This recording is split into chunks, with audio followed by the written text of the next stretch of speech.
पश्चिम बंगाल में 4 महीने के बाद चुनाव है और चुनाव से पहले पश्चिम बंगाल में ही तनाव है। तनाव है आसनसोल में, तनाव है बर्धमान में, तनाव है दिनाजपुर में, तनाव है 24 परगना में। और इस तनाव के केंद्र में हैं 3 चेहरे जो ठीक मेरे पीछे आपको नजर आ रहे हैं। और ये कुरुक्षेत्र का कर्मयुद्ध है, लेकिन बंगाल में धर्मयुद्ध भी है। तनाव के बीच में असदुद्दीन ओवैसी एक ऐसी जगह पहुंच गए जहां पर यह कहा जाने लगा कि ममता बनर्जी के एम फैक्टर पर सीधा वार और करारा प्रहार करने जा रहे हैं असदुद्दीन ओवैसी। नमस्ते, मैं राशिद। डिबेट की करूं शुरुआत, उससे पहले कुछ तस्वीरें आपकी टीवी स्क्रीन पर जो पूरी खबर आपको समझाएंगी। पश्चिम बंगाल में सियासी हिंसा अभी भी जारी है।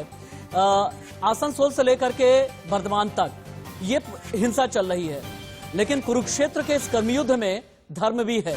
धर्म जहां पर प्रतीकों की लड़ाई है, धर्म जहां पर असदुद्दीन ओवैसी दरगाह फुरफुरा शरीफ पहुंचे, वहां के पीरजादा अब्बास सिद्दीकी से मुलाकात की। मुलाकात करने के बाद सियासत ने एक नया रंग, अंग्रेजी में अगर हम कहें कि नए पॉलिटिकल टैंजेंट की तरफ पश्चिम बंगाल जाता हुआ नजर आया। और जैसे ही फुरफुरा शरीफ के पीरजादा के साथ में असदुद्दीन ओवैसी ने मुलाकात की, ममता बनर्जी और टीएमसी को यह नागवार गुजरा। टीएमसी वाले ये कहने लगे कि किसी बाहरी को एक्सेप्ट नहीं करता है पश्चिम बंगाल का मुसलमान। लेकिन ओवैसी का प्लान फुरफुरा क्या है? ममता बनर्जी को क्यों लगा है बुरा? पश्चिम बंगाल की लड़ाई मुस्लिम वोट पर आखिरकार क्यों है आई, ये भी आपको बताएंगे और दिखाएंगे। सियासी हिंसा के बीच 4 महीने के बाद चुनाव है और उससे पहले का जो कैनवास खींचा गया है, उसमें जितनी भी तस्वीरें उकेरी गई हैं, वो तस्वीरें कितनी गहरी हैं, तस्वीरों की तासीर क्या है, आपको ये भी बताना बहुत जरूरी है। 2016 के विधानसभा चुनाव से लेकर के 2019 के लोकसभा चुनाव तक भारतीय जनता पार्टी ने एक बड़ी लकीर खींची, जहां पर 3 सीटें विधानसभा चुनाव में 2016 में जीती, 18 सीटें जब पश्चिम बंगाल के महासमर में लोकसभा चुनाव में बीजेपी ने जीती। तभी से ममता बनर्जी को यह लगने लगा कि जमीन तो खिसकने लगी है, लेकिन लड़ाई त्रिकोणीय हो गई है। असदुद्दीन ओवैसी उतर आए हैं और असदुद्दीन ओवैसी जैसे ही फुरफुरा शरीफ पहुंचे तो यह कहा जाने लगा कि मुस्लिम वोट बैंक की पॉलिटिक्स बहुत ज्यादा बड़ी हो गई है। पहली बड़ी खबर, पश्चिम बंगाल के चुनावी समर में असदुद्दीन ओवैसी की धुआंधार एंट्री। ओवैसी के पाले में ममता के करीबी धर्मगुरु चले गए हैं। फुरफुरा शरीफ के पीरजादा से मिले असदुद्दीन ओवैसी। पिछले चुनाव में ममता के साथ थे पीरजादा अब्बास। बंगाल के 30% वोटों पर एआईएमआईएम की नजर है।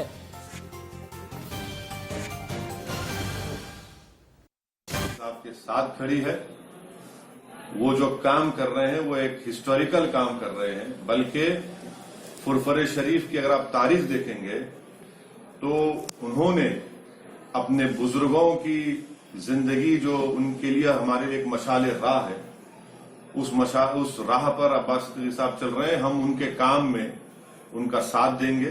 बंगाल में एमआईएम पार्टी अब्बास सिद्दीकी साहब के साथ काम करेगी, उनके पीछे रह काम करेंगे। और अब्बास सिद्दीकी साहब जो भी फैसला करेंगे, हम उस फैसले का उनका साथ देंगे, उनको सपोर्ट करेंगे। जहां जहां मीम का संगठन है, हम सब लोग अब्बास सिद्दीकी साहब फुरफुरा शरीफ के साथ काम करेंगे। तो असदुद्दीन ओवैसी ने अब्बास सिद्दीकी के साथ में मुलाकात की है। अब ये अब्बास सिद्दीकी क्या हैं? सबसे पहले तो आप ये जानें। आपको इन्फोग्राफिक स्टूडियो लेकर के चलते हैं। हुगली जिले के जंगीपारा में फुरफुरा शरीफ दरगाह है। दक्षिण बंगाल में हुगली जिला है, मुस्लिम आबादी यहां पर ज्यादा है। और दक्षिण बंगाल में ही ममता को सबसे ज्यादा सीटें 2016 में मिली थी। अब्बास सिद्दीकी फुरफुरा शरीफ दरगाह के प्रमुख हैं, पीरजादा कहा जाता है इन्हें। अब्बास सिद्दीकी की मुस्लिम समाज में बहुत अच्छी पकड़ है, ये भी बात कही जाती है। सिद्दीकी खुद को ओवैसी का बहुत बड़ा फैन बताते हैं। 90 मुस्लिम बहुल जो सीटें हैं, वहां पर अब्बास सिद्दीकी का बहुत प्रभाव है। 90 ही नहीं बल्कि 90 से लेकर के 100-110 सीटें कही जाती हैं, जहां पर फुरफुरा शरीफ का बहुत ज्यादा प्रभाव कहा जाता है। अब ये आप जानेंगे कि फुरफुरा शरीफ की अहमियत क्या है। अगला आपको इन्फोग्राफिक ये बताएगा। आप देखें, फुरफुरा शरीफ पश्चिम बंगाल की एक मशहूर दरगाह है। फुरफुरा पश्चिम बंगाल के हुगली जिले के जंगीपाड़ा ब्लॉक में है। 1375 में मुकलिश खान ने एक मस्जिद की तामीर कराई थी। बंगाली मुस्लिमों की आस्था का बहुत बड़ा केंद्र है फुरफुरा शरीफ। उर्स और पीर मेले के दौरान भारी तादाद में अकीदतमंद यहां पहुंचते हैं। अब्बास सिद्दीकी फुरफुरा शरीफ दरगाह के प्रमुख हैं। जो तस्वीर यहां पर आपको एक्सट्रीम मेरे लेफ्ट में नजर आ रही हैं, ये हैं अब्बास सिद्दीकी। एक जमाने में ममता बनर्जी के बहुत करीबी कहे जाते थे, लेकिन बंगाल में मुस्लिम वोटर कहां पर कितने हैं, ये भी आप समझें, तभी आप समझ पाएंगे कि मुस्लिम वोट बैंक का खेल क्या है। मुर्शिदाबाद 66% मुस्लिम वोटर, मालदा में 51%, दक्षिण दिनाजपुर में 49%, कूच बिहार में 25%, बीरभूम में 37%, तो हावड़ा में 26% और नदिया में 26% मुस्लिम वोट बैंक है। लेकिन बंगाल के चुनाव में ये एम फैक्टर कितना प्रभावी रहता है, अब आप ये जानें।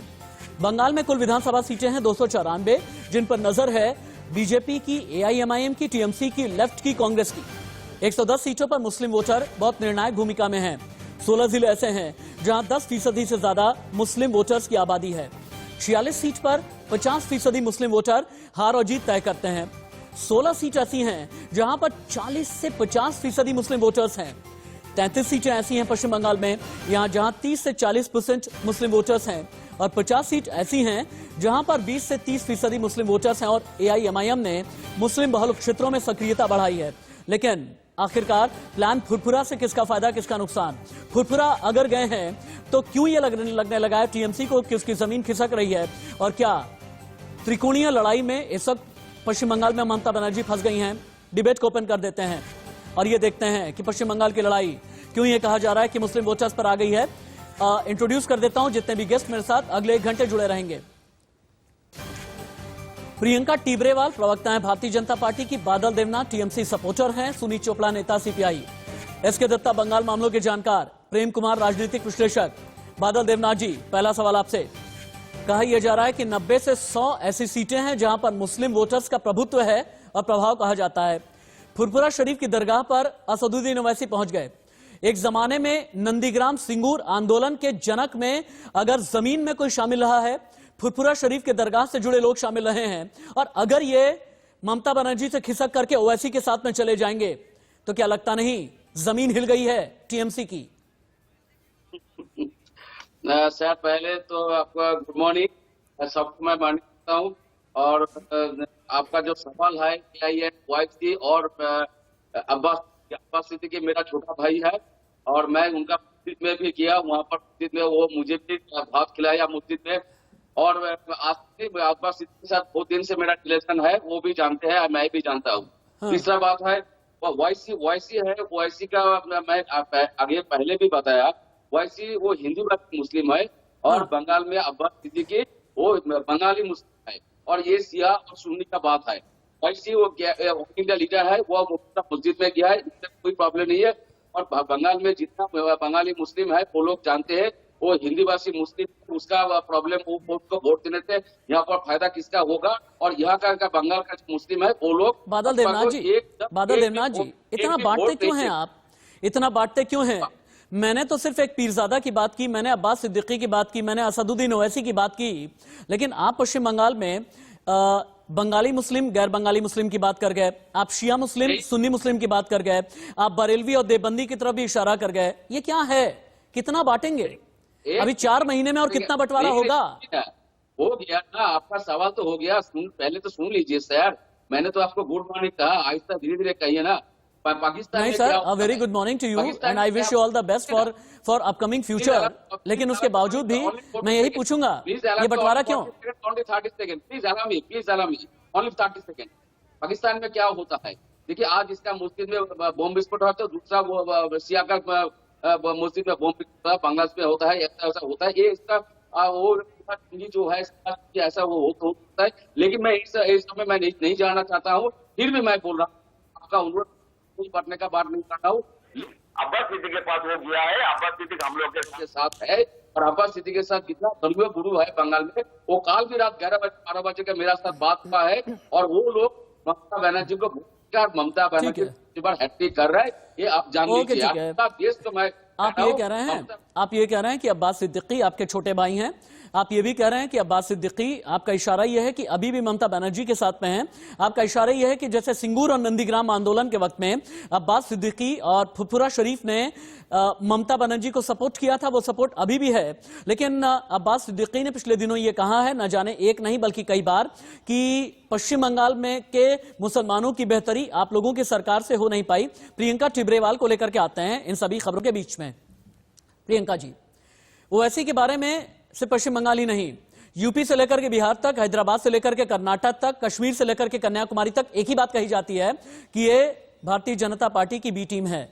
क्या बीजेपी की ये बी टीम है?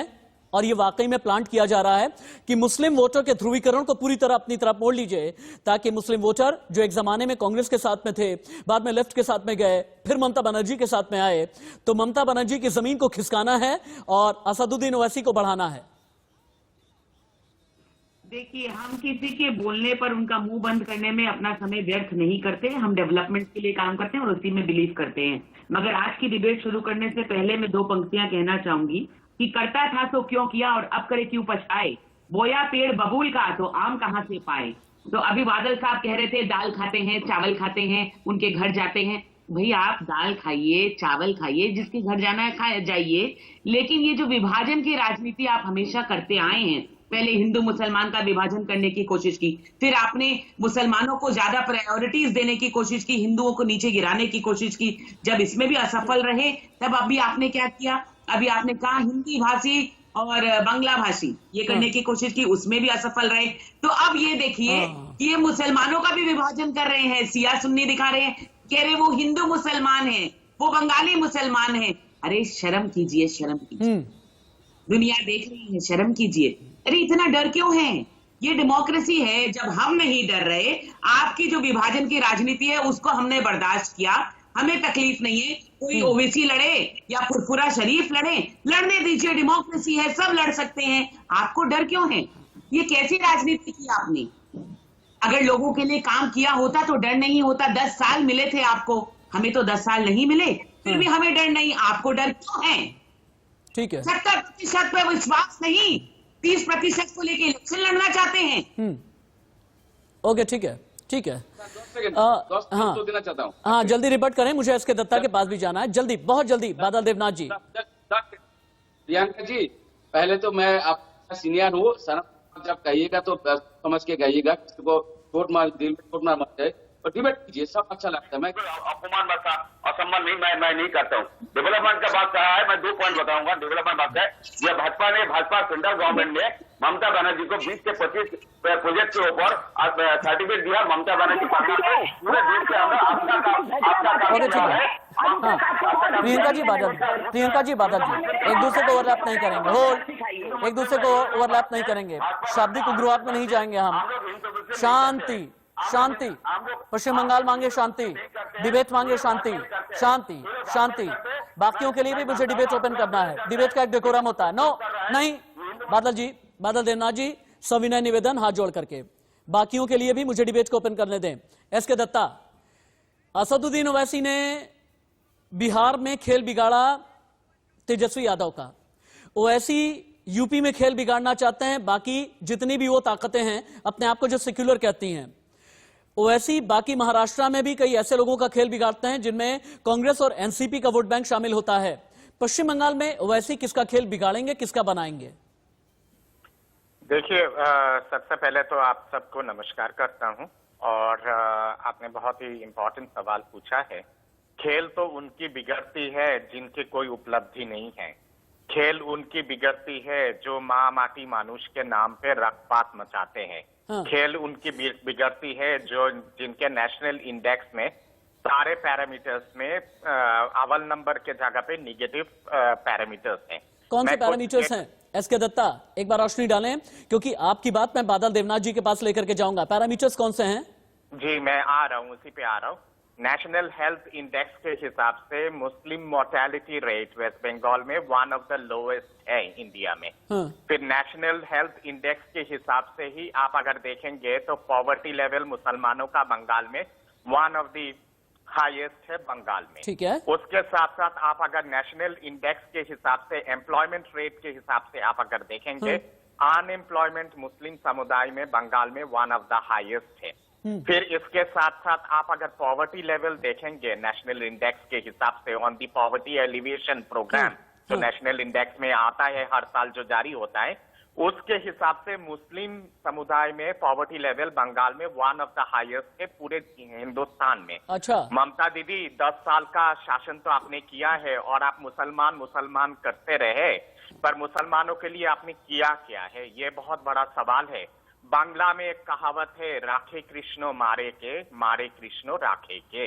आज जो आपके साथ हो रहा है और आपके संस्था से और आपके पार्टी से जो इस तरह से एक्सोडस हो रहा है और जिस पे आप कहीं ना कहीं पे बपौती समझे थे मुसलमान समुदाय पे, हाँ। वो भी अगर आपके पार्टी से अगर खिसक रहे हैं, हाँ। तो आप खुद ही अपने गिरिबान में झांक के देखिए कि Yes. आखिर ये सारी चीजें किस Correct. वजह से हुआ है और इसकी जवाबदारी बादल देवनाथ जी, केवल आपके ऊपर। बादल देवनाथ जी, डॉक्टर शुभ्र कमल दत्ता को मैं पिछले 15 साल से जानता हूं, 1.5 दशक से इनको जानता हूं मैं, और बिना स्टडी के, बिना ग्राउंड जीरो की रिपोर्ट के अपनी कोई बात करते नहीं है। सीधे तौर पर बताया है, नेशनल इंडेक्स के मामले में पश्चिम बंगाल का जो मुसलमान है भूखा है, पश्चिम बंगाल का जो मुसलमान है बेरोजगार है, पश्चिम बंगाल के मुसलमान के पास में रोटी कपड़ा मकान नहीं है, पश्चिम बंगाल के मुसलमान का मोर्टेलिटी रेट बहुत ज्यादा है, पश्चिम बंगाल का मुसलमान जो है राजनीतिक हिंसा की वजह से भी और बाकी वजहों से भी सबसे ज्यादा मारा जा रहा है। तो ऐसे में कैसे बनते हैं आप, कैसे बनेंगे आप मुस्लिमों के झंडा बरदार, ठेकेदार बनेंगे क्या? ये लगता है कि चलो ठीक है, मां माटी मानुष की बात कर लेंगे और मुस्लिमों के पोस्टर बॉय बन लेंगे। कैसे होगा बादल देवनाथ जी, जल्दी बोलें। और हाँ, तथ्यों के साथ में डॉक्टर दत्ता का जवाब होना चाहिए। मैं जानता हूँ आप भाजपा को वोट देते हैं, आप भाजपा के लिए आप काम करते हैं, मैं जानता हूँ। नहीं, आप मेरी बात कर रहे हैं, डॉक्टर दत्ता की बात कर रहे हैं? एक मिनट, सुन लीजिए आप नहीं, बादल देवनाथ जी किसकी बात कर रहे हैं आप मेरे घर में रहते हैं क्या? आपका बात करता हूँ। अच्छा, एक मिनट रुक जाइए। आप कहते हैं कि मैं भारतीय जनता पार्टी का वोटर हूं, मैं किसका वोटर हूं क्या नहीं है, मेरा लोकतांत्रिक अधिकार है, आपके सामने मैं बोलूंगा नहीं, पहली बात। दूसरी बात यह है, नहीं मेरी बात सुनिए, यहां सर्टिफाई मत कीजिए, जहां पर सर्टिफिकेट की बात होती है ना, वहां पर होता है, वहां होती है कुंठा, वहां पर है ना ना ना ना ना नहीं नहीं नहीं नहीं नहीं नहीं नहीं। मैंने बोला कि आप भाजपा का पक्ष लेते हैं। हाँ, प्रियंका टिबलेवाल जी, एक minute hold sir, hold. Priyanka Tiblewal ji, आप मुझे सैलरी देती हैं क्या? इतना बड़ा ये जो आरोप लगा रहे हैं, मैं आपके खिलाफ डिफेमेशन फाइल कर सकता हूं बादल देवनाथ जी, याद रखिएगा। प्रियंका टिबलेवाल जी, मैं क्या बीजेपी का नेता हूं क्या? नहीं नहीं नहीं नहीं, मेरी इंटीग्रिटी, मेरी डिग्निटी पे कोई सवाल नहीं होना चाहिए, मेरी इंटीग्रिटी सर्टिफिकेट नहीं चाहिए मुझे। जब जानते हैं बादल देवनाथ जी, दुखती रग पर जब मैं हाथ रखता हूं ना, तो नेता कुंठा का शिकार हो जाता है। मैं जब दुखती रग पे हाथ रखता हूं ना, नेता कुंठा का शिकार होता है। प्रियंका टिबलेवाल जी, होल्ड सर, होल्ड। प्रियंका टिबलेवाल आप आए, मुझे प्रेम जी के पास भी जाना है। एक मिनट होल्ड, प्रियंका जी बोलें। पहले तो मैं देख रही हूँ पिछले 2 डिबेट में ये सीनियर होने का तंगा बजाते हैं, तो इनको मैं कह दूं ये सीनियर सिटीजन जरूर होंगे, मेरे सीनियर नहीं है। मेरी पार्टी में सिर्फ मेरा नेता ही मेरा सीनियर है, टीएमसी वाले मेरे सीनियर नहीं है। हाँ। डिबेट करने आते तो डिबेट करने की हिम्मत रखिए। दूसरी बात ये बादल देवनाथ जी, यहाँ पर बादल देवनाथ जी, आराम से बादल देवनाथ जी, मेरे डिबेट में हिंसा नहीं चलती, शाब्दिक हिंसा की परमिशन नहीं देता बादल देवनाथ जी, मैं शाब्दिक हिंसा की परमिशन नहीं देता हूं। अगर इस तरह से आप अराजक होंगे तो ये ठीक नहीं होगा। पूरा हिंदुस्तान ये देख रहा है कि टीएमसी के सपोर्टर का रुख क्या है, पूरा हिंदुस्तान ये देख रहा है कि टीएमसी के जो सपोर्टर हैं खिसियाए हुए हैं, पूरा हिंदुस्तान ये देख रहा है कि टीएमसी के सपोर्टर इसलिए चीख चिल्ला रहे हैं क्योंकि उनके पास में तथ्य नहीं है, क्योंकि उनके पास में विचारों का दिवालियापन है। आपकी सिटिंग एमपी के पति आते हैं, वो ऑटो पर कमेंट करके जाते हैं, इसलिए आप लोगों की संस्कृति, तमीज पूरी दुनिया देख रही है कि आप लोगों में कितनी संस्कृति है। आप लोग जाएं, ब्रेकिंग न्यूज।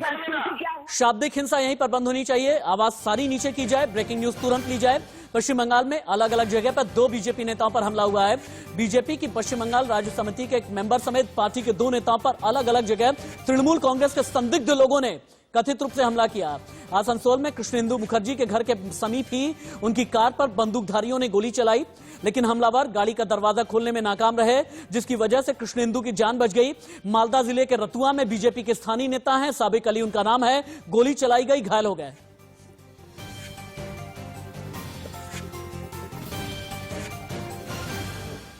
अगली ब्रेकिंग, अगली बड़ी खबर, पश्चिम बंगाल के आसनसोल में बीजेपी ने प्रदर्शन किया है। पार्टी कार्यकर्ताओं की हत्या के विरोध में प्रदर्शन किया जा रहा है। ममता सरकार के खिलाफ बीजेपी ने यह हल्ला बोल किया है। पश्चिम बंगाल के आसनसोल की यह खबर है, पार्टी कार्यकर्ताओं की हत्या के विरोध में प्रदर्शन किया जा रहा है। पश्चिम बंगाल में ममता को घेरने के लिए बीजेपी ने कई बड़ी रणनीति बनाई है, इसे रोकिएगा। रणनीति की बात हम बाद में करेंगे। सुनील चोपड़ा के पास में चलते हैं। अभी सीपीआई के नेता हमारे साथ जुड़े हुए हैं, सुनील चोपड़ा।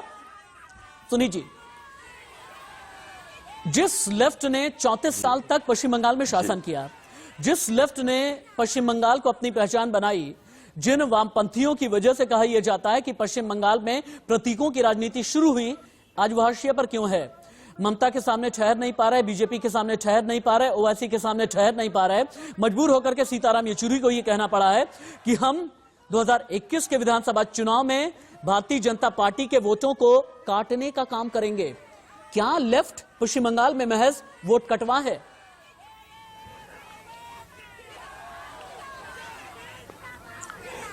सवाल यह है कि जब देश को खतरा है इस तरह के लोगों से जो कि लगातार लिंचिंग करते आए हैं, जो कि वो ये क्या कहते हैं, लव जिहाद कानून पास करते आए हैं, तो ऐसे लोगों का हम लोग स्पष्ट कह देते हैं कि उनका वोट काटना ही हिंदुस्तान की जनतंत्र के लिए काफी है। ये हम एक प्रयास कर रहे हैं कि कम से कम शांति फिर से कायम हो। सुनीत जी, फिर कहां है ज्योति बसु वाला लेफ्ट? आपको फिर कहां है बुद्धा बाबू वाला लेफ्ट? फिर कहां है हरकृष्ण सिंह सुरजीत वाला लेफ्ट? अगर आप लोग आज की तारीख में पश्चिम बंगाल में महज वोट कटवा अपने आप को बना करके रखना चाहते हैं, कहां है आपका अस्तित्व फिर?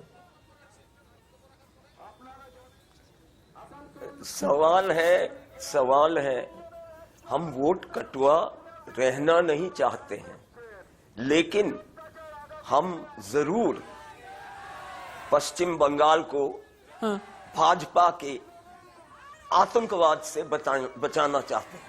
अच्छा, आखिर यही पार्टी है जिसने भोपाल से आतंकवादी को एमपी बनाया। ठीक है, तो क्या है? ठीक है, ठीक है, ये अलग चीज है। हाँ, और नड्डा साहब के जुलूस में वो आदमी भी था जिसने ईश्वर चंद्र विद्यासागर की मूर्ति तोड़ी थी। हाँ, केस उन पे है। हाँ, वो नड्डा साहब चलिए। की जुलूस में आए। सुनीत जी, आपने जितनी और बातें उन्होंने कही है ड्रामा ना, किया हुआ। उसका प्रियंका जी से मैं जवाब लूंगा, लेकिन प्रेम जी चूंकि अभी तक डिबेट में आए नहीं हैं, मैं उनके लिए भी डिबेट को ओपन करना चाहता हूं। प्रेम जी, अभी तक जितने भी पैनलिस्ट ने बात की है, मुझे ऐसा क्यों लग रहा है कि पश्चिम बंगाल में 4 महीने के बाद जो चुनाव होने वाला है, इस चुनाव में किसानों की बात नहीं होगी, गरीबों की बात नहीं होगी, इंडस्ट्री की बात नहीं होगी, रोजगार की बात नहीं होगी, रोटी कपड़ा मकान की बात नहीं होगी, बिजली सड़क पानी की बात नहीं होगी। बात होगी तो सिर्फ धर्म की बात होगी, तो मुसलमान की बात होगी, सीए की बात होगी, एनआरसी की, और इसके अलावा और कोई बात नहीं होने वाली है। क्या संकेत साफ हैं? जी राशिद जी, बिल्कुल आपकी आशंका सही है, और देश के दूसरे विधानसभा चुनाव में भी ऐसा ही हो जाता है। बात शुरुआत तो होती है विकास से, लेकिन पहुंच जाती है इन्हीं सब विषयों पर। लेकिन पश्चिम बंगाल में तो शुरुआत भी विकास से की बात से नहीं हुई है। ये आपकी चिंता बहुत जेन्युइन है, और जो अभी टीएमसी और सीपीएम के प्रवक्ताओं ने जो अपनी बात रखी है, उसमें भी ये बात झलक कर नहीं आ रही है, वो कॉन्फिडेंस नहीं दिख रहा है। मैं कुछ एक बातें, बेसिक बातें कहना चाहता हूँ जो शायद उनको हेल्प करे ये समझने में, ये जो हालात है पॉलिटिकल। देखिए, जिस पुरहरे की बात हो रही है, जो सिद्दीकी साहब हैं, उनकी जितनी उम्र है उससे अधिक समय से ममता बनर्जी राजनीति में हैं। Correct, correct. जो आपने सीटों की गिनती गिनाई कि 100 के लगभग सीटों पर मुसलमानों का प्रभाव है, अरे 290 में से ममता बनर्जी के पास 200 से ज्यादा सीटें हैं। कहने का मतलब यह है कि ममता बनर्जी न सिर्फ मुसलमानों की बदौलत सत्ता में नहीं है, और न ही मुस्लिम के कारण वो राजनीति में पली है, बड़ी है या बड़ी हुई है। ठीक है, ये राजनीति में उनकी पकड़ हिंदुओं के भी समर्थन से है और मुसलमानों के भी समर्थन से है। लेकिन ये जो राजनीति हमें पश्चिम बंगाल में दिख रही है, जो ताजा तरीन राजनीति, उस असदुद्दीन ओवैसी की पहुंच, असदुद्दीन ओवैसी ने सिद्दीकी जी का नेतृत्व स्वीकार किया है। सिद्दीकी जी ने नहीं कहा है कि हम असदुद्दीन ओवैसी के पीछे चलेंगे। ठीक बात, ये मार्के की बात है। और सिद्दीकी धार्मिक व्यक्ति हैं, धार्मिक व्यक्ति से किसी की तक कोई भी पहुंच सकता है। तो ये जो सियासत है, इसमें जो परसेप्शन देने की कोशिश हो रही है, सिद्दीकी मिल गए मिल गए ओवैसी जी तो ठीक पूरे है, मुसलमान ओवैसी के हो गए। ये परसेप्शन गलत है और इस परसेप्शन के खिलाफ बोला प्रेम जी, आपने इतनी अच्छी बातें कही है ना, मेरा भी ऐसा मानना है, धर्म कोई भी हो, ठेकेदार किसी को नहीं बनाना चाहिए, क्योंकि जब ऐसे ही धर्मगुरु ठेकेदार बनने लगते हैं ना, वहीं पर चीजें भ्रमजाल और मायाजाल में फंस करके रहती हैं और तभी समुदाय का कोई भी ठीक तरह का फैसला कर नहीं पाता। लेकिन प्रियंका जी भी थोड़ी देर पहले सुनीत चोपड़ा सीपीआई के बहुत बड़े बड़े आरोप लगा रहे थे। उनका यह कहना था पश्चिम बंगाल में बीजेपी का आतंकवाद चलने नहीं देंगे। उनका यह कहना था कि एक आतंकवादी को एमपी में आप लोगों ने सांसद बना दिया।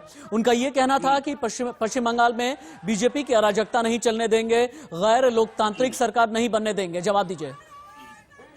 देखिए, पहले तो मैं सुनीत जी को विद ड्यू रेस्पेक्ट कहती हूँ कि पित पिता पे घोड़ा आधा नहीं तो थोड़ा। ये टीएमसी ने सीखा किससे है? ये रक्त चरित्र तो आपसे ही सीखा है। 34 साल आप लोगों ने जो किया, जाते जाते उनको यही सिखाया है, खून की राजनीति। अब दूसरी बात ये कहती हूँ कि आप जो बड़ी बड़ी बातें कर रहे हैं, एमपी खूनी है, ये है, छत्रधर महातो कौन है? ये नाम तो आपको याद होगा। जी जी जी, मैं आपको बताती हूँ, 11 साल जेल काट करके ये बाहर आए थे, सीपीएम करते थे, और अब कहाँ हैं? अब ये टीएमसी में हैं। हाँ। तो देखिए सीपीएम का चरित्र देखिए, ठीक, पहले जाते हैं जेल, फिर आते हैं, फिर करते हैं टीएमसी। तो ऐसे लोगों को बंगाल की जनता ने नकारा है, बंगाल नहीं इनको रहने देगा। अच्छा। दूसरी जो भाई साहब मेरे से पहले कह रहे थे, मैं उनका नाम याद नहीं है मुझे, इसलिए कहती हूँ कि उन्होंने कहा धर्मगुरु की बात की। तो धर्मगुरु की बात करते हुए मैं आपसे कहती हूँ, चाहे वो हिंदू धर्मगुरु हो या मुसलमान धर्मगुरु हो, धर्मगुरु का काम है रास्ता दिखलाना, धर्म की और लोगों को आकर्षित करना, उनको बढ़ाना। धर्मगुरु का काम ये नहीं है कि राजनीति में अपना समर्थन देना। नहीं, मैं तो सीधे और प्रियंका जी ऐसे लोगों को ठेकेदार कहता हूँ। मैं तो ऐसे लोगों को ये कहता हूँ ना कि इन लोगों ने दुकान खोल करके रखी हुई है। बादल देवनाथ जी, अब आपका वक्त आ गया है, आप खुल करके बोलिएगा, लेकिन मेरा सवाल सुनिएगा आप। वो ममता बनर्जी जिन्होंने जेपी की कार पर चढ़ करके अपना विरोध एक वक्त में दर्ज कराया था, तो ये कहा जाने लगा था कि क्या जबरदस्त जमीन की पॉलिटिशियन है। वो ममता बनर्जी जब सूती साड़ी और हवाई चप्पल पहन करके चलती थी, कहा जाता था खालिस लोगों की बात करने वाली पॉलिटिशियन है। वो ममता बनर्जी जब उठा करके उन्होंने विरोध स्वरूप शॉल संसद के अंदर फेंकी थी, तो यह कहा गया था कि पश्चिम बंगाल की बेटी है। वो ममता बनर्जी जिन्होंने सिंगूर और नंदीग्राम में आंदोलन किया, सभी ने वाहवाह की, लेकिन उन्हें छोड़ करके क्यों चले गए शुवेंदु अधिकारी, बनश्री माइती, अशोक डिंडा, सुनील मंडल, तापसी मंडल, सुदीप मुखर्जी, विश्वजीत कुंडू, सकैत पांजा, शीलभद्र दत्ता, दीपाली बिस्वास, मुकुल रॉय, ऐसे लोग क्यों छोड़ करके चले गए? कुछ तो कमी रही होगी ना, यूं ही कोई बेवफा नहीं होता। मैं टाइम लूंगा, आप खुद की सवाल का जवाब दे दीजिएगा। और हाँ, मैं एक ही लाइन में बताऊंगा, जिस इलाके में भाजपा का वोट परसेंट ज्यादा हो गया, वो लोग सोच रहे हैं वहां पर वो लोग में उम्मीदवार होंगे तो नहीं पाएंगे। ऐसे कुछ लोग हैं जो भाजपा में जा रहे हैं। और मुकुल राय, सुब्रत उदयगिरी जैसे लोग, जो लोग 2019 में भी टीएमसी के खिलाफ अंदर से काम किया है, हाँ। ये लोग सब जानते हैं। ममता बनर्जी जिन लोगों को पसंद नहीं करते, वो लोग आहिस्ता आहिस्ता वो बंगाल में दूसरा कुछ काम किया है। मैं टीवी में नहीं बोल सकता, पूरा देश देख रहा है। और ऐसा कुछ काम तो वो लोग यहाँ पर टीएमसी छोड़ के भाजपा में चला गया। अब तीसरा बात सर, आपको मैं बोल रहा हूँ, आप कहाँ जाना चाहते हैं, जहां पर चाहिए आपका प्रोग्राम में मुझे कभी भी मत बुलाइएगा। मैं हाथ जोड़ करके रिक्वेस्ट करना हूँ, मेरा विनोदन है, मैं के पुजारी हूँ, सेवा करता हूँ। आपका प्रोग्राम में कभी मत मुझे बुलाइएगा। दूसरा, बहुत सारे लीडर है, वो लोग आपका प्रोग्राम में अटेंड करेगा, मुझे मत बुलाइए। और आपको जहां जाना है बादल देवनाथ जी, और मैं आप मेरे गेस्ट हैं, सविनय निवेदन 133 करोड़ हिंदुस्तानियों के सामने कर रहा हूं। मैं आपको बुलाऊंगा 100 बार बुलाऊंगा। नहीं आना, नहीं आना, ये आपका लोकतांत्रिक अधिकार है।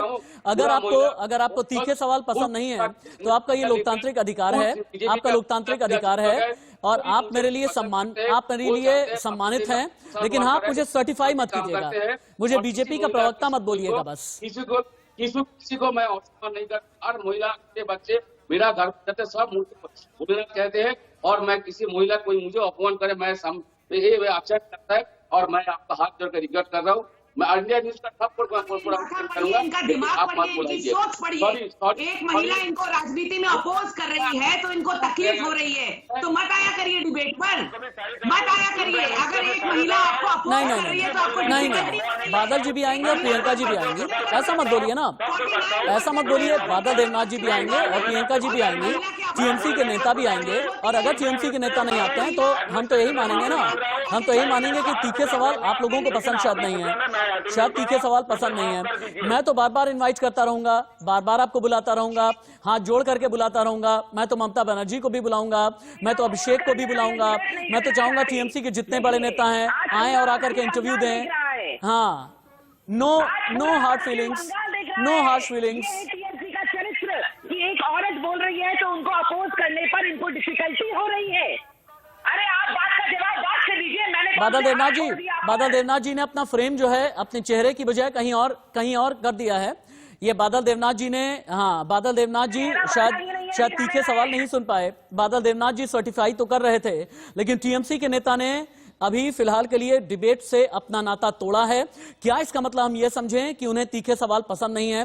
क्या हम इसका मतलब ये समझें कि सीधे सवाल का जवाब नहीं देना चाहते? क्या हम ये समझें कि सहूलियत के सवाल का ही सामना सिर्फ बादल देवनाथ जी करना चाहते हैं? प्रियंका जी आप बोल सकती हैं, उसके बाद मुझे हेडलाइंस की तरफ बढ़ना है। देखिए, इनसे जो ये अभी जो इन्होंने किया उससे इनका दिमाग, इनकी संस्कृति, इनकी सोच पता चलती है। हाँ। इन्होंने अभी क्या कहा कि एक औरत से मुझे अपोज मत कराइए। अरे शर्म आनी चाहिए आपको। 49% वोटर्स औरत है पश्चिम बंगाल में और आप कहते हैं एक औरत से मुझे अपोज मत कराइए। जहां लोकसभा में औरत का बराबरी का बिल ये पास होने के लिए रखा हुआ है, वहां आप कहते हैं औरत से मुझे अपोज मत कराइए। और सबसे बड़ी बात है, एक औरत मुख्यमंत्री है आपकी पार्टी की। ठीक है, एक काम करते हैं, बाकी मैं डॉक्टर एस के दत्ता के पास, सुनीत जी के पास में और प्रेम कुमार जी के पास में जाता हूं। आगे बढ़ते हैं। पश्चिम बंगाल में ममता को घेरने के लिए बीजेपी ने बड़ी रणनीति बनाई है। प्रतीकों के जरिए ममता को घेरेगी बीजेपी। 12 जनवरी को विवेकानंद जयंती मनाएगी बीजेपी। 23 जनवरी को सुभाष चंद्र बोस की जयंती मनाएगी बीजेपी। 23 जनवरी को ही पीएम खुद जाएंगे बंगाल। प्रतीकों की राजनीति में कौन बड़ा है कौन छोटा, मेरे ख्याल से प्रेम कुमार जी बताएंगे। प्रेम जी, पश्चिम बंगाल में प्रतीकों की राजनीति चलती है। रविंद्रनाथ टैगोर के नाम की राजनीति चलती है, विवेकानंद के नाम की चलती है, ईश्वर चंद्र विद्यासागर के नाम की चलती है, खुदीराम बोस के नाम की चलती है। ये हमने पिछले एक साल में एक नहीं बल्कि कई बार देखा है। प्रतीकों की राजनीति में भारतीय जनता पार्टी आगे निकलने की कोशिश कर रही है, इसका कितना फायदा उसे पहुंचेगा? देखिए राशिद जी, प्रतीक की राजनीति हिंदुस्तान की राजनीति का यथार्थ है। हाँ। और हर कोई बात जो की जाती है प्रतीक के हिसाब से ही की जाती है। बंगाल की राजनीति में ये खास तौर पर इसलिए महत्व है कि मैं याद दिलाना चाहूंगा कि कम्युनिस्ट पार्टी जब यहाँ सत्ता में हुआ करती थी, तब भी वो पूजा पंडाल में जाकर के प्रतीक की राजनीति किया करती थी। ये विरोधाभास है। कम्युनिस्ट नास्तिक होते हैं, ईश्वर के प्रति आस्तिक वो लोग कम होते हैं, इसके बावजूद वो बंगाल में जाया करते थे। इसी तरीके से आज भी जो हम लोग बात कर रहे हैं असदुद्दीन ओवैसी जी का फरहरे शरीफ के पास जाना, तो ये भी प्रतीकात्मक बात ही कर रहे हैं। ऐसा नहीं कि उनके जाने मात्र से राजनीति बदल जाएगी, लेकिन हम एक परसेप्शन की बात कर रहे हैं। तो ये प्रतीक की राजनीति का महत्व है। पर मैं एक बात आपसे इस प्रश्न से हट कर कहना चाहता हूं कि अभी जो थोड़ी देर पहले बात हो रही थी, बीजेपी की प्रवक्ता जी ने बहुत अच्छे तरीके से डिबेट किया और उस डिबेट के प्रभाव में आकर के तृणमूल कांग्रेस के नेता ने जो प्रतिक्रिया दी, वो देखिए निश्चित रूप से ये निंदनीय है कि एक महिला और पुरुष का सवाल कहाँ आता है। राजनीति में तो बराबरी की बात हो रही है। महिला पुरुष को चुनौती दे, ये तो और भी अच्छी बात है, वेलकम होना चाहिए। क्या ममता बनर्जी जब नड्डा फड्डा चड्डा बोलती हैं तो क्या नड्डा जी का अपमान नहीं होता है? तब भी होता है। तो क्या नड्डा जी को देश छोड़ देना चाहिए? आगे बात करेंगे। मैं प्रेम जी आपकी बात को लेकर के आगे जाऊंगा, लेकिन मुझे एक बार डॉक्टर एस के दत्ता के पास में जाना बहुत जरूरी है। डॉक्टर एस के दत्ता, अब मुझे ये बताएं कि पश्चिम बंगाल की लड़ाई आप असल में वर्सेस में किन किन के बीच में देखते हैं? क्या आप टीएमसी बनाम बीजेपी देखते हैं या ये त्रिकोणीय लड़ाई है, टीएमसी बनाम बीजेपी बनाम ओवैसी? कहीं ना कहीं पे राशिद भाई, ये लड़ाई त्रिकोणीय भी नहीं है, ये चतुष्कोणीय है पश्चिम बंगाल में लड़ाई आज के डेट में। पर ये बात कहने से पहले दो महत्वपूर्ण बात कहना बहुत आवश्यक है। और फिर मैं राशिद भाई, मैं आपका बात का बहुत स्वागत करता हूं कि आपने मुझे काफी सालों से जानते हैं और आप जानते हैं कि मैं तथ्यों के आधार पे सारी बातें रखता हूँ। 2-3 और तथ्य दे रहा हूँ यहाँ पे, पर उससे पहले जो टीएमसी के प्रवक्ता ने जो किया है वो बहुत ही निंदनीय है और घातक है। बिल्कुल ऐसा ही चीज परसों आप ही की शाम के चैनल के डिबेट पे सोमनाथ रॉय जब मेरे डेटा से मुकाबला नहीं कर पा रहे थे, वो पर्सनल गाली गलौज पे उतर आए थे, और आज जब तथ्यों के आधार पे बात नहीं कर पाए तो उठ के चले गए। और एक महिला प्रवक्ता के साथ अगर बात नहीं कर सकते तो इससे ज्यादा शर्मिंदगी कुछ नहीं हो सकता है तृणमूल कांग्रेस के लिए। अब दूसरी बात आती है यहाँ पे कि सुनीत चोपड़ा जी बहुत बड़ी बड़ी और अच्छी बातें कर रहे थे। 2 उदाहरण देता हूं। National crime index government of India के, जो नेशनल क्राइम ब्यूरो है, और नेशनल ह्यूमन राइट्स कमीशन 2015-2016 का डेटा में दे रहा हूं। इसके मुताबिक आपके बंगाल में 33 इयर्स ऑफ लेफ्ट फ्रंट की जो रूल रही है, लगभग 55,000 लोगों का जो राजनीतिक विरोधी थे उन लोगों का कत्लेआम वाम फ्रंट के सरकार में हुई है। Oh my God. कौन जिम्मेदार है इस चीज के लिए? आप दूसरे पार्टी के जो चुने हुए व्यक्ति है उनको तो आप आतंकवादी कह देते हो। 55,000 अगर मास किलिंग बंगाल में हुआ है तो आप क्या हो? आप तो आतंकवादी से भी ज्यादा, आपकी संस्था ज्यादा खतरनाक है। कहीं ना कहीं पे एथनिक क्लेंजिंग आप लोगों ने करवाया है। डॉक्टर दत्ता, आप यहीं पर रुकिए। और मैंने कहा ना कि डॉक्टर दत्ता बिना फैक्ट की बात नहीं करते, बिना स्टडीज की बात नहीं करते। सुनीत चोपड़ा जी आपको जवाब देना चाहिए।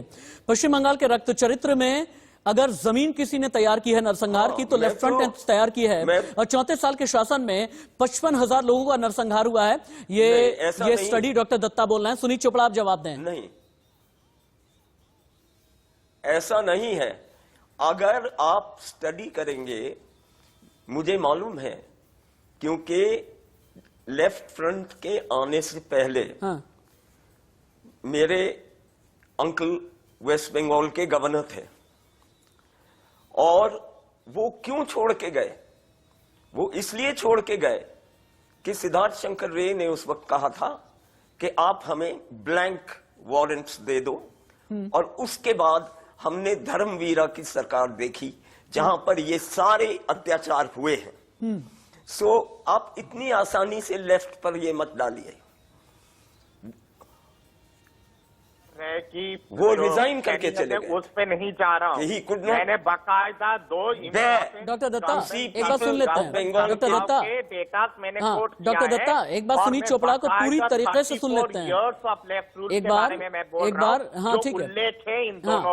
डॉक्टर दत्ता एक बात सुन लेते हैं। और सुनीत चोपड़ा जी आपको तो याद ही होगा, नरसंहार की वजह से ममता बनर्जी ने जब मां माटी मानुष का नारा दिया तो एक और बात बोली थी बंगाली भाषा में, हाथे बॉम्ब मुखेर प्रेम एर नाम सीपीएम।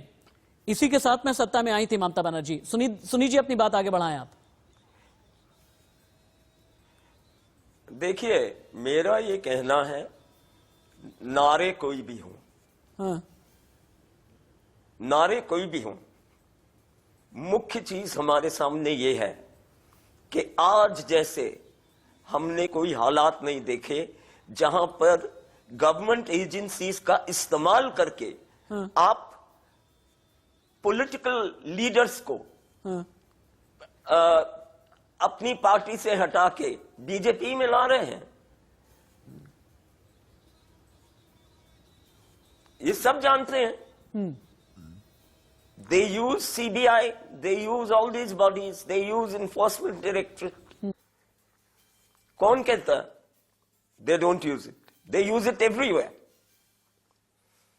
जी, सुनीत चोपड़ा जो बोल रहे हैं उनका कहना यह है कि फेडरल स्ट्रक्चर पर सीधे तौर पर आप लोग वार करते हैं, संघीय ढांचे पर आप लोग हमला करते हैं। उनका यह भी कहना है कि बीजेपी के हाथ में जितनी भी जांच एजेंसीज हैं उन्हीं का फायदा उठा करके जो टीएमसी के नेता हैं उन्हें आप भारतीय जनता पार्टी के मेंबरशिप दे रही हैं। और दूसरी एक और बात बताइएगा प्रियंका जी, हालांकि हम भी निंदा करते हैं कि अगर महिला का नाम लेकर के बादल देवनाथ ये डिबेट छोड़ करके गए हैं, इसकी मैं भी निंदा करता हूं। लेकिन कैलाश विजयवर्गीय के बयान पर प्रियंका जी आप क्या कहेंगी? जहां पर ममता बनर्जी एक जगह सब्जी बना रही हैं पब्लिकली, वहां पर कैलाश विजयवर्गीय ने यह कह दिया है कि एक महिला को इस बात का अंदाजा हो गया है कि चुनाव के बाद उनका भविष्य क्या होने वाला है, और उसी की प्रैक्टिस पहले से ही करने लगी है। यहां पर महिला की इज्जत कहां चली गई प्रियंका जी? मैं अभी दोनों बातों का जवाब दूंगी। पहले सुनीत जी की बात का जवाब दे देती हूँ कि सुनीत जी ने अभी कहा कि उन्होंने ऐसा कहीं नहीं देखा है कि एजेंसीज का इस्तेमाल हो। सर मैं आपको बताती हूँ, शायद मुझे याद नहीं हो क्योंकि मैं छोटी रही थी उस समय। आपको याद होगा इंदिरा गांधी के समय कांग्रेस का जब राज्य था यहाँ पर, तब कांग्रेस ने किस तरह से इमरजेंसी लगा करके लोगों को, नेताओं को, बीजेपी के नेताओं को जेलों में भेजा था, जेलों में भरा था। तो इसलिए मत कहिए कि आपने कभी ये देखा नहीं है। और अभी जो आप आरोप लगा रहे हैं उनको सिद्ध करके दिखाइए ना। दूसरी बात, जो आपने कैलाश विजयवर्गीय जी की बात की, तो बात को तोड़ मरोड़ करके गलत आप पेश कर रहे हैं। कैलाश जी ने कभी ये नहीं कहा कि औरत का काम है खाना बनाना या रोटी बनाना। पहली बात तो मैं आपको ये बताती हूँ कि कोई भी काम छोटा नहीं होता। मैं अपने घर में खाना बनाती हूँ, मैं अपने घर में रहती हूँ, तो वो छोटा काम नहीं है। उन्होंने ये कहा कि उस कुर्सी पर अब बैठ करके वेस्ट बंगाल को चलाना शायद उनके बस की बात नहीं है, और शायद वो जो अभी कर रही हैं वो बेहतर कर पाएंगी। ठीक है, तो उनके कहने का अर्थ ये था। मुझे ऐसा लगता है ना, मुझे ऐसा लगता है कि कुछ ब्रेकिंग न्यूज मुझे लेनी चाहिए, और ब्रेकिंग न्यूज के अलावा इन्फोग्राफिक हमारे 3 बचे हुए हैं, वो भी दिखाना बहुत जरूरी है। पहली ब्रेकिंग न्यूज अभी की, बंगाल की राजनीति में कांग्रेस ने नया प्लान बनाया है। लेफ्ट के साथ सीट शेयरिंग पर बातचीत हो सकती है। कांग्रेस 5 मेंबर्स की कमेटी का ऐलान कभी भी कर सकती है। बंगाल में इसी महीने रैली कर सकते हैं राहुल गांधी। सूत्रों के हवाले से हमें यह भी खबर मिली है, टीएमसी बीजेपी के खिलाफ कांग्रेस बड़ी रणनीति बना रही है लेफ्ट के साथ मिलकर के। यानी राहुल गांधी की कोई भी बड़ी रैली जनवरी में हो सकती है। कहा यह जा रहा है कि 14 जनवरी यानी मकर संक्रांति के बाद कभी भी कांग्रेस की बड़ी रैली पश्चिम बंगाल में होगी। अगली बड़ी खबर, बैक टू बैक चलाएं। ममता सरकार ने सुप्रीम कोर्ट में दाखिल किया हलफनामा। बीजेपी विधायक देवेंद्र नाथ की मौत के केस में एफिडेविट फाइल किया है। सुप्रीम कोर्ट में सीबीआई जांच की मांग पर ममता सरकार ने जवाब दिया है। विपक्ष की दुश्मन नहीं है सरकारी मशीनरी, यह बंगाल सरकार की तरफ से कहा गया है। एक और बड़ी खबर, बीजेपी नेता अनुराग ठाकुर ने ममता सरकार से सवाल कर दिए हैं, बंगाल में क्यों नहीं कोई इन्वेस्टमेंट करना चाहता। ममता सरकार को जवाब देना चाहिए, क्या बिना किसी परेशानी के कारोबार करने की मंजूरी मिलेगी। लेकिन इन सभी खबरों के बीच कोई है जो पश्चिम बंगाल की जमीन से ही ऑल इंडिया प्लान अपने लिए बना रहा है। ये किरदार है असदुद्दीन ओवैसी का। ओवैसी का ऑल इंडिया प्लान, और ऑल इंडिया प्लान की वजह से जो क्षत्रिय क्षत्रप हैं उनके लिए कितनी बड़ी चुनौती है, अब आप देखें। एआईएमआईएम के मुखिया असदुद्दीन ओवैसी हर राज्य में अपनी पार्टी का विस्तार करने में लगे हैं। उनकी नजर है मुस्लिम दलित वोटर्स पर। महाराष्ट्र बिहार के चुनाव में अच्छा प्रदर्शन किया।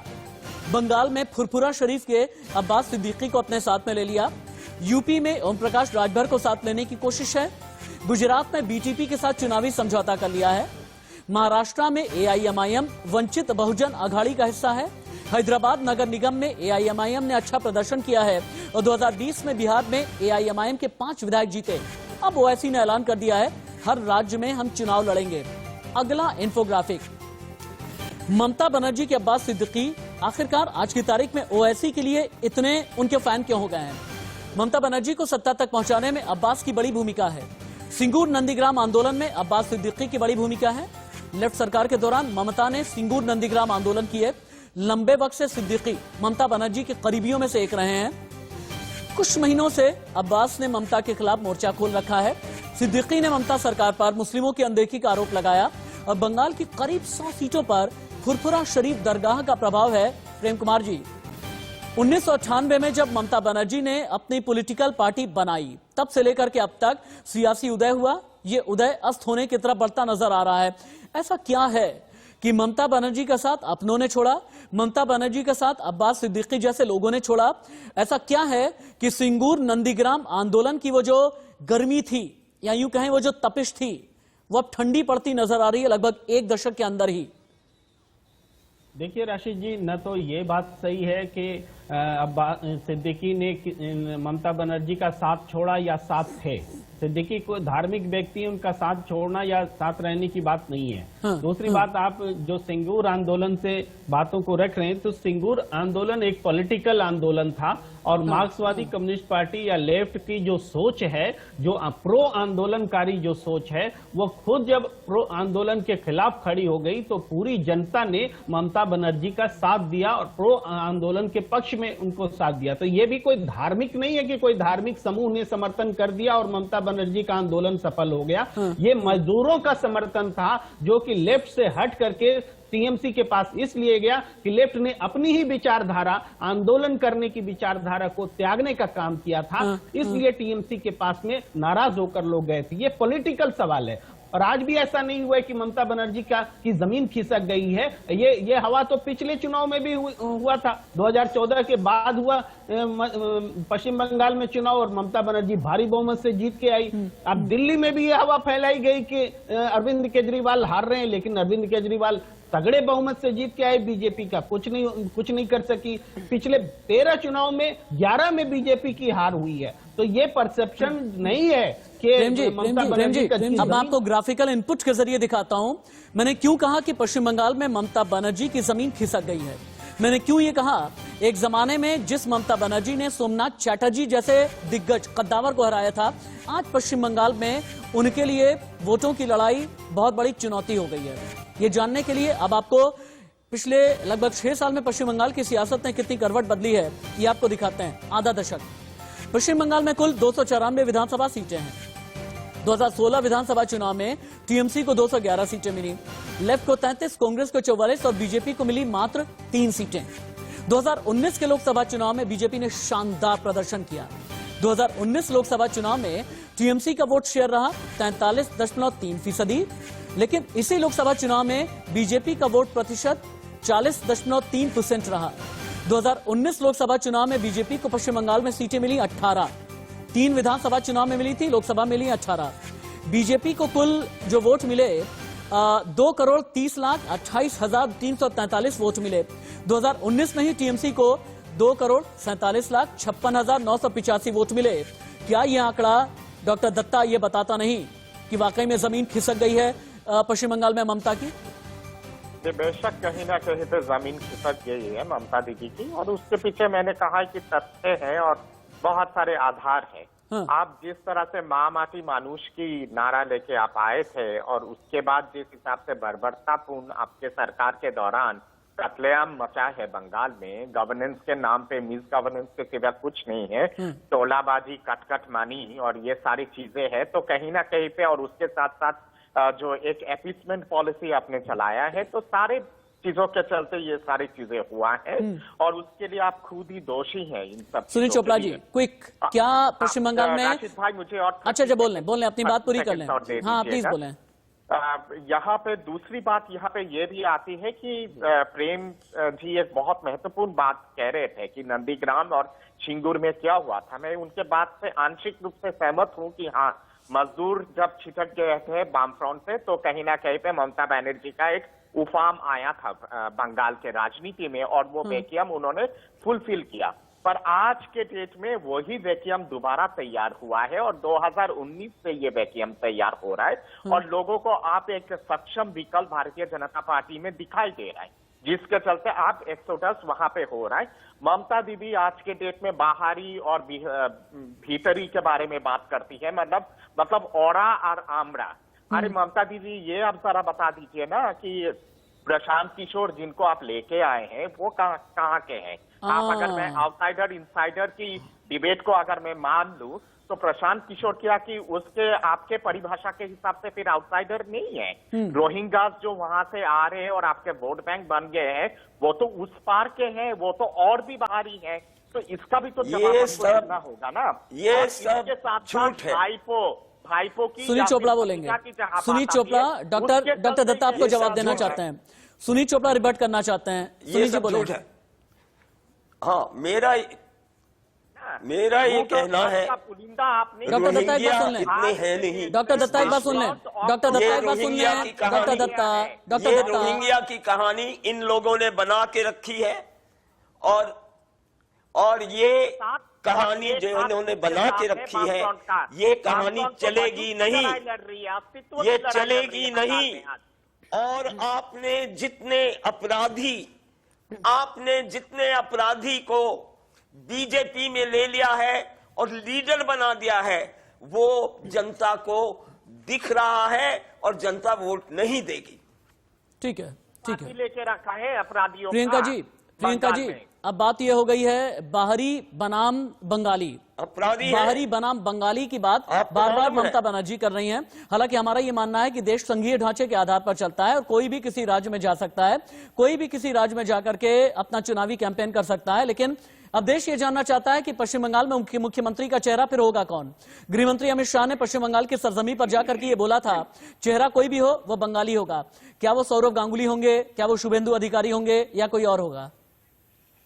देखिए, मैं पहले भी ये बात कई बार कह चुकी हूँ और आज फिर कहती हूँ कि बहुत सारे ऐसे राज्य हैं जहां हमने इलेक्शन लड़ा और चेहरा तब किसी का भी नहीं था, बाद में मुख्यमंत्री बने। ठीक है, तो पहली बात। दूसरी बात ये कि अभी अभी जो ये फिर से सुनील चोपड़ा साहब कह रहे थे कि यहाँ पे खून नहीं चलेगा। सर, आपके सीपीएम के जो लीडर थे उन्होंने जितनी माओइज्म यहाँ फैलाई है, आधे से ज्यादा जेल गए और अब वो टीएमसी के नेता हैं। तो पहले तो आप घर संभालिए। ठीक है, क्रिमिनल्स की जो आप बात कर रहे हैं, पहले तो आप घर संभालिए। जेल 11-11 साल खर्च करके आए और आज टीएमसी कर रहे हैं आकर के। दूसरी बात, जो दत्ता सर ने अभी कहा, बिल्कुल सही कहा, 100% समर्थन करती हूँ मैं उनकी बात का कि ये जो चेंज है, अधिकारी परिवार बीजेपी से एक्सपेक्ट कर रहे हैं को बीजेपी सबसे ज्यादा बर्बाद कर दिया यहाँ पर पश्चिम बंगाल को। अधिकारी और उनका परिवार जो को किया जा रहा था, बीजेपी सबसे उससे ज्यादा और ज्यादा किया अटैक TMC करती ने। थी तो आप उम्मीद बांधेंगे तो करप्शन के किससे लिए। बांधेंगे? आज वो इसलिए बीजेपी के नेता प्रियंका हैं। जी, 34 साल ये जिसने भी गंगा पश्चिम स्नान बंगाल के साथ करके में जो जो आप भी कर किया रहे उसकी हो, सजा पश्चिम बंगाल ये की बुरा जनता हाल ने दी है। और यही एक वजह है कि पश्चिम बंगाल में आज की तारीख में लेफ्ट हाशिए पर है। सीताराम येचुरी को ये कहना पड़ रहा है कि भारतीय जनता पार्टी का वोट काटेंगे और जहां पर भी को बीजेपी सजा का वोट मिलेगी, काटना देख होगा लेना। वहीं पर हम आगे आकर के काम करेंगे। किसान सुनील जी, प्रियंका जी, बंगाल में हिल चुका है। डॉक्टर एसके दत्ता, प्रेम कुमार जी, बहुत बहुत धन्यवाद। बादल देवनाथ जी, धन्यवाद आपका भी। हालांकि एक महिला अगर मेरे पैनल में है तो दोबारा से कम टीएमसी के नेता की तरफ से ये ना कहा जाए कि महिला अगर अपोज करेगी तो मैं डिबेट में नहीं बैठूंगा। मैं एक बार नहीं, मैं 100 बार महिला को बिठाऊंगा, लेकिन आपको भी मैं 200 बार इन्वाइट करूंगा। लेकिन कम से कम इस बात ऐसा ना बोलें, क्योंकि ममता बनर्जी एक महिला होने के नाते 10 साल तक उन्होंने पश्चिम बंगाल में राज किया है, केंद्र में मंत्री भी रही हैं। महिला को लेकर के सम्मान की नजर अगर रखेंगे तो ये राजनीतिक शिष्टाचार की श्रेणी में भी रहेगा। लेकिन हाँ, बंगाल में 4 महीने के बाद में चुनाव है, चुनाव से पहले का ये तनाव है, राजनीतिक हिंसा भी है, प्रतीकों की राजनीति भी है, असदुद्दीन ओवैसी भी हैं, लड़ाई त्रिकोणीय नहीं बल्कि चतुष्कोणीय हो गई है। लेकिन इसमें लकीर कौन बड़ी करता है, यही सबसे बड़ा सवाल है। कौन लकीर का फकीर बन करके रहता है, ये उससे भी बड़ा सवाल है। और क्या ममता बनर्जी की जमीन वाकई में खिसक गई है, और क्या बीजेपी का प्लान 200 कामयाब होगा पश्चिम बंगाल में, ये आने वाले वक्त में इंडिया न्यूज आपको बताता रहेगा। पश्चिम बंगाल पर बनी बड़ी चुनावी डिबेट, बड़ी चुनावी कवरेज, इंडिया